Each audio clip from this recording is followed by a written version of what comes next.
Кто я? Зачем я пришел сюда? Зачем я оказался в Украине? Мы живем в тот мир, когда президенты могут позволить себе перепалку там в Фейсбуке. Мы живем в эпоху апогея противостояния веры, неверия. Сегодня он на повестке дня. Новый год, праздники, можно ли праздновать? Ответы на вопросы, которые я задал, они очевидны. Мы не празднуем ни Рождество Иисуса, мир ему, ни Новый год, как и не празднуем, в принципе, день рождения пророка Мухаммада. Да и потом, как можно отмечать день рождения пророка, будь то Иисуса, будь то пророка Мухаммада, когда, в принципе, неизвестно, когда они точно родились. Тот, кто бежит за большим количеством на сегодняшний день из проповедников, за большим количеством просмотров, лайков, возможно, бежит за какой-то лояльностью государственной, снисходительностью, он не просто заблудится.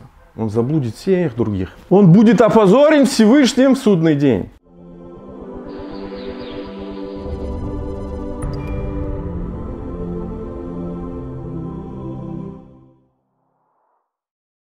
Дорогие братья, дорогие сестры,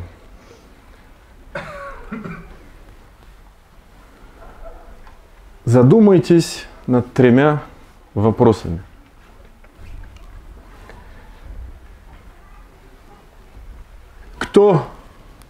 Кто я? Кто ты? Кто мы? Зачем я пришел сюда? Зачем я пришел в этот мир? Зачем я оказался в Украине? Во всех смыслах этого слова. И куда путь держишь? Три вопроса. Кто ты? Зачем ты пришел сюда? И куда путь держишь? Задумайтесь над этими вопросами и попытайтесь найти ответы на них. Братья, я неспроста начинаю эту хутбу с этих трех простых, но конкретных вопросов. К сожалению или к счастью, мы живем в 21 веке по григорианскому календарю, 15 веку по календарю хиджри, нашему календарю. Мы живем в высоко развитом технологическом мире, когда все очень динамично. Мы живем в эпоху глобализации, когда весь мир превратился в большое село, в принципе. Мы живем в тот мир, когда президенты сильных мира сего, как принято говорить, да, могут позволить себе перепалку там в Фейсбуке.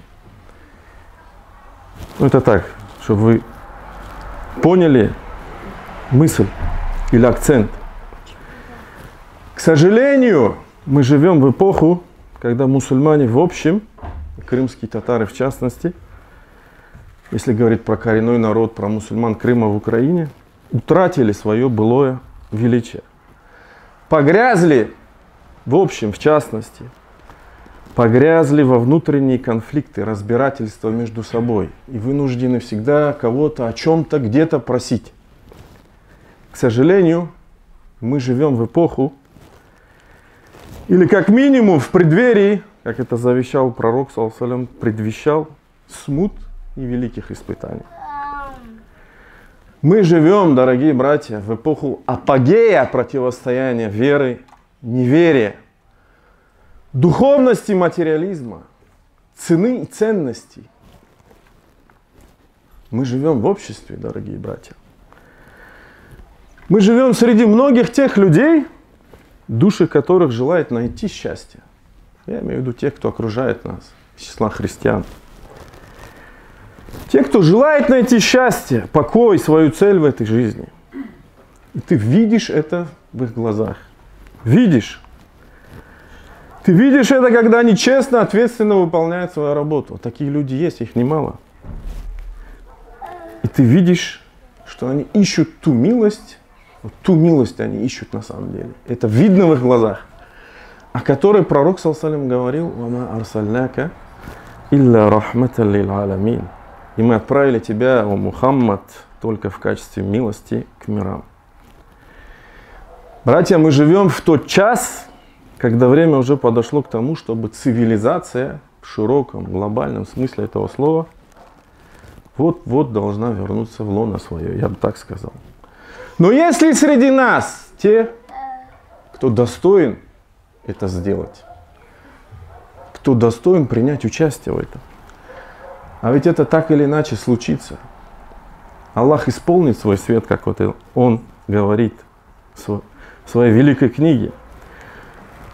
Они желают погасить свет Аллаха, но Аллах своими устами, но Аллах исполнит свой свет. Вопрос лишь в том, дорогие братья, достоин ли каждый из нас этого.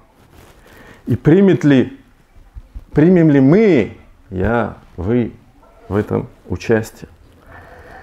А ведь Аллах Субхану ва Тааля заменит нас, если не мы, то другие.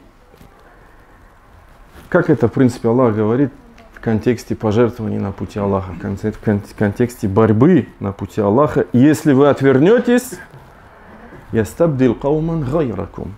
Он заменит вас другими людьми, и они не будут подобны вам. И вот, дорогие братья, в это сложное время, с точки зрения именно контекста, постоянно возникают вопросы актуальности. Вопросы актуальности, поляризующие это общество, разделяющие это общество. Ну, и один из таких вопросов, сегодня он на повестке дня. Новый год, праздники, можно ли праздновать и тому подобное и так далее. Прежде чем говорить об этом, я опять же себе и вновь задаю вам вопрос. Кто ты? Зачем пришел сюда и куда путь держишь? Дорогие братья, важно ведь не просто ответить на эти вопросы актуальности, про которые я упомянул. Ответы, на которые, по сути, очевидны, они просты, они известны давным-давно. Тем более, что пророк, саллаллаху алейхи ва саллям, говорил, харам очевиден, халяль очевиден, но между ними сомнительное поле дел. Как это говорится в длинном достоверном хадисе. Важно ведь, дорогие братья, важно не сбиться с пути, не попасть в сомнительное поле дел. Важно не сбиться с поставленной цели. Важно достичь этой цели. Важно возродить былое величие, которое утеряно. Величие слов «Ля иляха илляллах». Величие призыва «Нет никого, ничего достойного поклонения в этом мире, кроме одного единственного Бога». Важно не просто догнать, а мы всегда вынуждены догонять, а перегнать. И действительно быть достойными слов посланника Аллаха, саллаллаху алейхи ва саллям, «Антум шухада Аллах фил ард». Вы, о мусульмане, свидетели Аллаха на этой земле. Важно удостоиться этого статуса, про который Аллах Субхану ва Тааля в суре Бакара говорит. وَكَذَلِكَ جَعَلْنَاكُمْ أُمَّةً وَسَطًا. И мы сделали вас нацией, следующей серединному пути. لِتَكُونُوا شُهَدَاءَ عَلَى النَّاسِ. Дабы вы были свидетелями над всеми людьми. وَيَكُونَ الرَّسُولُ عَلَيْكُمْ شَهِيدًا. А посланник, венец пророчества Мухаммад, был свидетелем над вами. О чем этот аят? О том, что умма Мухаммада, нация венца пророчества, будет свидетельствовать за все народы и нации в судный день. Ведь будут такие пророки, в частности, Ной, мир ему, Нух, который придет, а за ним никого не будет.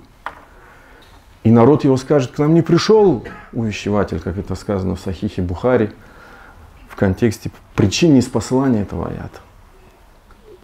Он скажет: кто за тебя засвидетельствует? Он скажет: Мухаммад и его умма. Важно не просто сказать сегодня, а рассказать, ответить на вопросы, можно, нельзя и так далее. Впадать в перепалки. Важно показать красоту милосердия ислама. Как это завещает, заповедает Аллах Субхану ва Тааля. «Уд'у иля сабили раббика». Призывай к пути своего Господа с мудростью и хорошим увещеванием, прекрасным увещеванием. «Ваджадильхум биллати ахсан». И вступай с ними в споры наилучшим, наикрасивейшим образом. Ведь поистине Аллах лучше знает, кто сбился с его пути, и Он лучше знает, кто следует верному пути. Братья, ответы на вопросы, которые я задал, они очевидны. Мы не празднуем ни Рождество Иисуса, мир Ему, ни Новый год, как и не празднуем, в принципе, день рождения пророка Мухаммада. Да благословит его Аллах и приветствует. Руководствуясь очевидными словами печати и венца пророчества, в которых он говорит: «Ля татруни, кама атаратин насара ибн Марьям, иннама ана абдун, факулу абдуллахи ва расулюху». Не услощайте меня похвалами, не впадайте в крайности, хваля меня, подобно тому, как это делали христиане с Иисусом, сыном Марии. Ведь я всего лишь раб Бога. И говорите, раб Бога и его посланник. Что это означает? Это означает, впадать в крайности не надо, как это случилось с христианами. Не надо этого делать. А ведь христиане так и впали в крайность. Что довело их до того, что они начали обожествлять Иисуса, мир Ему. Мы не празднуем эти праздники, руководствуясь тем, что этого не делал ни пророк, если мы говорим о день рождения пророка, саллаллаху. И делали его ближайшие соратники, ученики, сподвижники при жизни, при своей жизни. При этом мы подчеркиваем, что любим всех пророков. Мы не делаем между ними различий, как это заповедает нам Аллах в Коране. Посланники верующие уверовали в то, что ниспослано ему от Господа. Аман ар-Расуль и так далее, аят, в конце которого сказано: «Ла нуфаррику байна ахадим минхум». Мы не делаем различий между ними. Мы подчеркиваем, что Иисус, наш любимый пророк, сын Марии, слово, которое Он ей бросил, калиматун аль-кахар, и дух от Него, как это сказано в Коране. В Коране очень много аятов. И сейчас самое время их цитировать, рассказывать про них. Вот сказали ангелы: «О Марьям, о Мария, воистину Аллах избрал тебя, очистил, возвысил над женщинами миров. О Мария, будь смиренной перед Господом твоим, падай ниц, кланяйся вместе с теми, кто кланяется». Это часть рассказов о сокровенном, которое мы сообщаем тебе в Откровении. Ты не был с ними, когда они бросали свои письменные трости, чтобы решить, кто из них будет опекать Марию. Ты не был с ними, когда они припирались. Вот сказали ангелы: «О Мария, воистину Аллах радует тебя вестью о слове от Него, имя которому Мессия, Иисус, сын Марии. Он будет почитаем в этом мире и в последней жизни, и будет одним из приближенных. Он будет разговаривать с людьми в колыбели и взрослым, и станет одним из праведников». Они сказали: «Господи, как я могу...» Она сказала: «Господи, как я могу иметь сына, если меня не касался ни один мужчина?» Он сказал: «Так Аллах творит, что пожелает. Когда Он принимает решение, то ему стоит лишь сказать: будь, как это сбывается. Он научит его Писанию и мудрости, Торе и Евангелию» и так далее. Это сура 3, глава 3, семейство Имрана, аяты 42-48. В Коране есть отдельная сура, все вы прекрасно знаете. 19 сура, глава, которая так и называется Мария. В Коране 25 раз упоминается имя пророка Иисуса, мир ему, тогда как имя Мухаммада упоминается 4 раза всего лишь, и имя Ахмад, значение Мухаммад, 1 раз, итого 5 раз.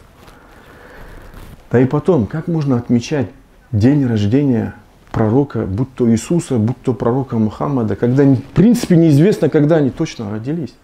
Это касается и дня рождения Иисуса, это и касается и дня рождения пророка Мухаммада, мир ему. Принято считать, что это Рабиуль Ауаль. На самом деле ученые говорят, непонятно, неизвестно. Это может быть Рамадан, может быть Сафар. И уйма мнений на этот счет. Нет ни одного достоверного сведения об этом. И об этом говорят великие ученые в своих книгах. Не надо, братья, сегодня стесняться, чувствовать какой-то комплекс неполноценности. Из-за этого как-то мы можем наблюдать, да, среди мусульман, к сожалению. Нет ничего в этом такого. Мы мусульмане. У нас своя религия, у них своя религия. И об этом Аллах прямо говорит в Коране, и мы это можем прямо заявлять. И когда мы об этом говорим, к нам еще больше люди будут испытывать уважение. Не надо этого сделать, ища аналогии о том, что нужно добрососедство, там, я не знаю, человечество. А правда это безумными, к сожалению, на сегодняшний день, как это делают некоторые. Аналогии с тем, что когда-то европейская одежда была там запрещенной, потом стала разрешенной. Где одежда, которую носят, стирают, дырявят, выбрасывают, и где праздники, которые собирают людей вокруг определенных ценностей. Какая тут может быть аналогия?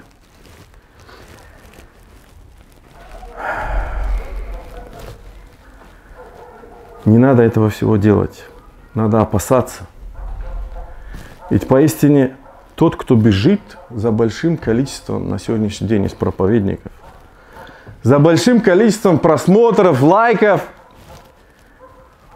возможно, бежит за какой-то лояльностью государственной, снисходительностью, он не просто заблудится, он заблудит всех других. Он будет опозорен Всевышним в судный день. Он понесет свое бремя и бремя чужих грехов. И не дай Аллах кому-нибудь из нас оказаться такими, о которых Аллах Субхану говорит. Воистину, те, которые скрывают ниспосланное Аллахом в Писании и покупают за это малую цену, наполняют свои животы огнем. Аллах не станет говорить с ними в день воскресения и не очистит их. Им уготованы мучительные страдания. Или в другой суре: воистину тем, которые продают завет с Богом и свои клятвы за ничтожную цену, нет доли в последней жизни. Аллах не станет говорить с ними, не посмотрит на них в день воскресения и не очистит их. Им уготованы мучительные страдания. Но при этом, дорогие братья, не нужно кичиться, проявлять высокомерие. Потому что есть одна крайность, про которую я сейчас упомянул, но есть и другая крайность. Ибо Аллах есть истина. Ибо Он есть истина. Аллах аль-хак, истинный. А мы лишь те, кто доносит. Мы лишь те, кто доносит, стоит за ней, отстаивает ее там, где это необходимо. Если, опять же, Он посчитает нас достойными этого. Нужно просто и прямо следовать установленному пути. Поистине, в пятничный день есть такой момент, когда Аллах Субхану ва Тааля принимает мольбы. Я прошу Всевышнего Аллаха, чтобы мы застали этот момент. Фастагфируллах ли ва лакум. Поистине вся хвала принадлежит лишь одному Аллаху. Лишь Его мы восславляем, восхваляем. Лишь Его молим о помощи. Лишь Его молим о верном руководстве. Того, кого Аллах наставит на истинный путь, уже никто не собьет с этого пути. А кого Аллах введет в заблуждение, уже никто не наставит на истинный путь. Итак, дорогие братья, как я уже упомянул, нужно просто и прямо следовать установленному пути. Не кичась этим, гордясь этим. Как об этом Аллах Субхану ва Тааля говорит: «Вакулил хакку мин раббикум». Скажи, истина от вашего Господа. Кто хочет, пусть верует, а кто не хочет, пусть не верует. И так далее. Или как в суре Юсуф Аллах Субхану ва Тааля говорит: скажи, «Адихи сабили». Таков мой путь. «Ад'у иля Аллахи аля басира». Я и мои последователи призываем к Аллаху согласно убеждению. Пречист Аллах, и я не являюсь одним из многобожников. Братья и сестры, не ищите в этот сложный, лицемерный час, в это сложное лицемерное время ответы на вопросы, которые в принципе ясны и очевидны. Сосредоточьте свое внимание на поиске правильных действий, отвечая на вопросы: кто я, зачем пришел сюда и куда держу путь. Слов, ведущих прямо к цели, ведущих к его довольству и к его любви. Помните слова Всевышнего Аллаха Субхану ва Тааля, который говорит: о те, которые уверовали, «Я айюхаллазина аману ман яртадда минкум ан динихи фасауфа я'ти Аллах». О те, которые уверовали, если кто-нибудь из вас отступит от своей религии, то Аллах приведет других людей, которых Он будет любить и которые будут любить Его. Они будут смиренны перед верующими, непреклонны перед неверующими. Будут бороться на пути Всевышнего Аллаха и не будут бояться порицания порицающих. Такова милость Аллаха, которую Он дарует. Кому пожелает. Аллах, объемлющий, знающий.